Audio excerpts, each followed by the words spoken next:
ይኸው ከዝናቡና ከበረዶው በኋላ ደግሞ ፀሐይ እንደዚህ ወጣለች። እውነት የእግዚአብሔር ቸርነት የምናይበት አንድ ጊዜ ነው። ግን ደግሞ ይፈጥ በረዶም ደግሞ ላይ አሁን ዝናብ እየዘነበ ነው። ሶስት አይነት ወይዘር ነው እያየን ያለ ነው በእውነቱ ማይ ፒፕልስ ማይ ድሪም ሃውስ የኔ ድሪም ሃውስ ያ ቤት ነው። ያቺ ደግሞ ፀሐይ ነች፣ ፀሐዬ ነች ያቺ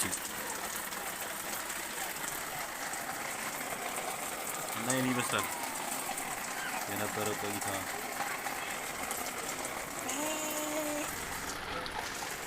ማሽፓው ቁጥር 2 ላሳያችሁ ነው። ወዲያ የሚከሰቱ ነገሮች አሉና